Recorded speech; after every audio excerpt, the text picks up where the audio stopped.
Last but not least in my character analysis videos on the main lords of three houses comes Yuri, who funnily enough ends up sharing a lot of traits with the three main house lords. He has Edelgard's headstrong and protective leadership, Dimitri's compassion, and Claude's deceptive and cunning personality. Even though he's similar to the three main lords, he remains starkly different in his roguish personality that makes him less socially upstanding than the rest of the lords. And it's fitting, seeing as he ends up fighting tooth and nail to get everything that he has when we first encounter him. While Yuri has built up a criminal empire and has created a community for others, it seems like he feels left out of the community, and a big aspect of his arc is him finding some place to belong with people who will accept him for who he really is. Yuri came from humble beginnings, being born to a peasant family in Fargus, and as a result he had no genealogical significance. But one day, an old man came to Yuri's mother, weak and frail, and she had compassion for the man, so she had nursed the man back to health. But soon thereafter, Yuri got sick with a plague that was running throughout the area. The man ended up repaying the favor by saving Yuri's life through a strange ritual using some strange red material. This caused two things to manifest in Yuri: his crest and his desire to give back to the world by helping people in need. Yuri would then resolve himself to use his gifts in life to help others, and he would achieve that goal by any means necessary. So, Yuri would start engaging in criminal activities and sucking up to the nobility to get as many resources as he could to help the growing number of people under his protection. When we first meet him in Cindered Shadows, Yuri has established himself as the leader of the members of Abyss and takes this new role very seriously. In any given situation during the events of the story, he's always considering how everyone's actions affect his people within Abyss. I don't care about finding some old cop, but if it could help us protect Abyss, I'll support the cause. He is shown to be a highly capable leader insofar as keeping his people safe goes, even if he likes to make light of some situations from time to time. But it's towards the end of the Ashen Wolves route where the player can get more insight into Yuri's character. When Yuri approaches the character in an overtly charming manner and basically asks them to meet at the Holy Tomb for a date. Nice. Later it appears Yuri double-crossed the church and the people of Abyss for Alfric, but it's revealed that he actually triple-crossed Alfric for his people, and that he only pretended to work with Alfric to create a more controllable situation. Yuri ends up putting himself in a highly dangerous position to protect the disenfranchised people of Abyss. All that Yuri does is in the service of giving the downtrodden of Fodlan a home, and this aspect of his character is reinforced in Yuri's supports with Violet. In their sea support, Yuri is dealing with a turf war to protect his people and is willing to do whatever it takes to win. He even goes so far as to tell Violet that he'd cut their throat if they tried to stop him. Then in his B support with Violet, he directly tells them exactly why he does what he does. The streets are filled with kids who have no homes, no food, so many dying of disease, or some cheap medicine would have saved them. I figure, if I can save even one unlucky soul, well, then I'm doing my part, you know? It's a small dream, but it's one I hold in my heart. To help those who need it.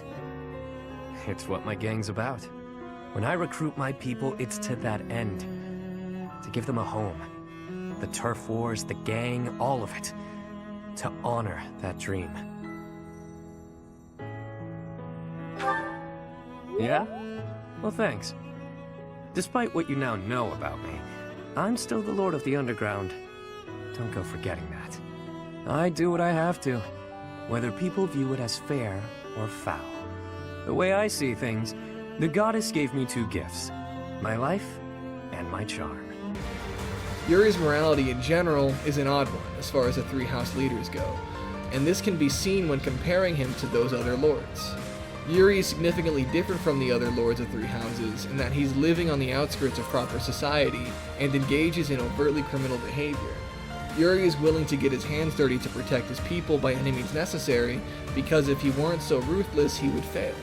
The nature of the underworld within Abyss necessitates that Yuri perform routine actions that most would find unsavory in service of keeping his people safe. This isn't to say that Yuri is an amoral or cruel person, quite the opposite in fact. But it does showcase that Yuri is very Machiavellian in his leadership style. But it seems that Yuri himself hates engaging in his Machiavellian and deceitful behavior in his ace support with Dorothea, where he reveals just how disgusting he felt compared to Dorothea because he largely succeeded in life by licking the boots of others. while he believed that she got to where she was because of her sheer talent. You were brilliant. You shone like nothing I'd ever seen. Whenever I see you, Lady Bird, I'm reminded of that moment. And in that moment, I had never felt so filthy and unlovable in all my life. Coming from relative obscurity and poverty, Yuri also has a particular focus on helping those who are often ignored by society. In his S support with Byleth, he outlines that his dream is to create a world that can help enfranchise the poor and downtrodden.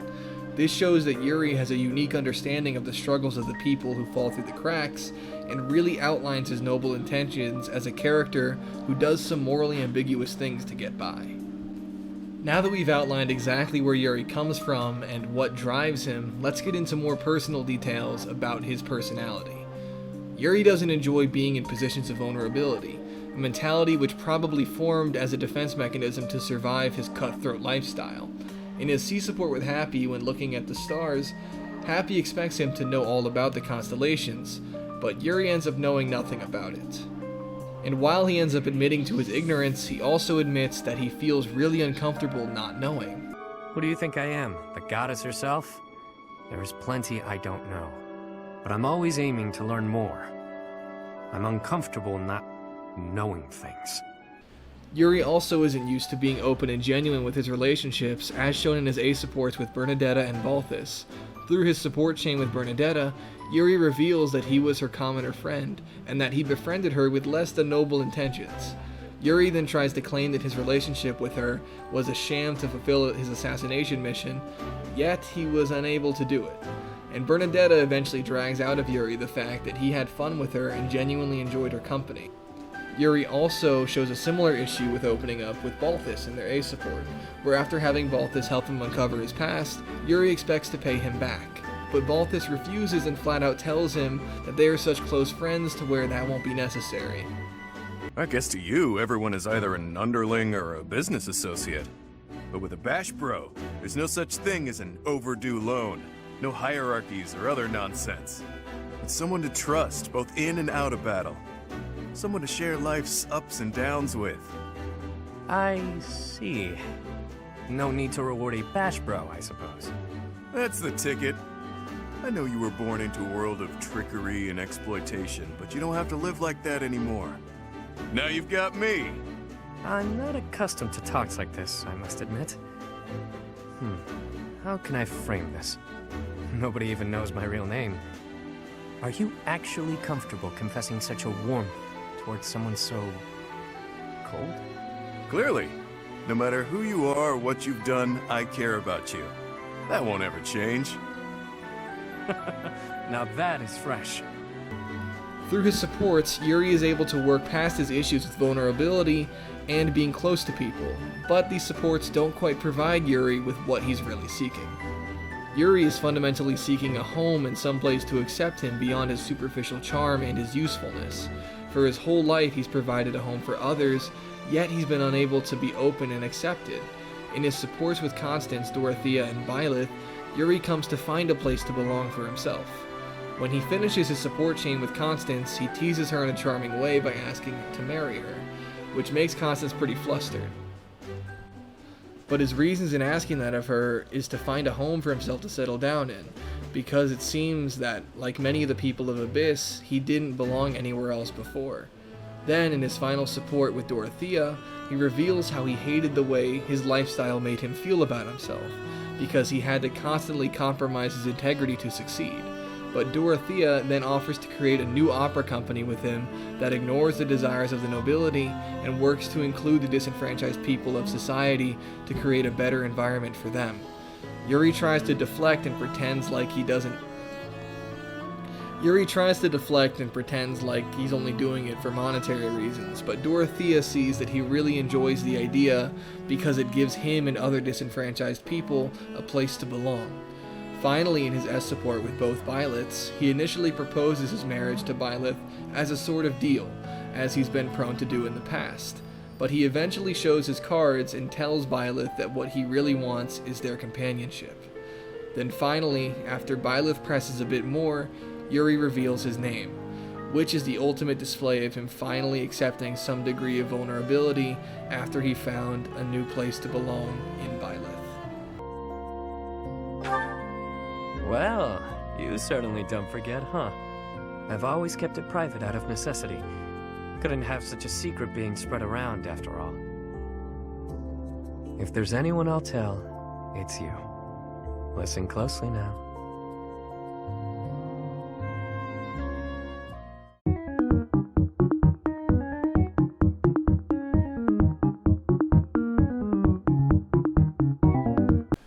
Hey, thanks for watching my video on Yuri. I hope you enjoyed. If you did, be sure to subscribe to my channel and like the video because it helps me make more of them.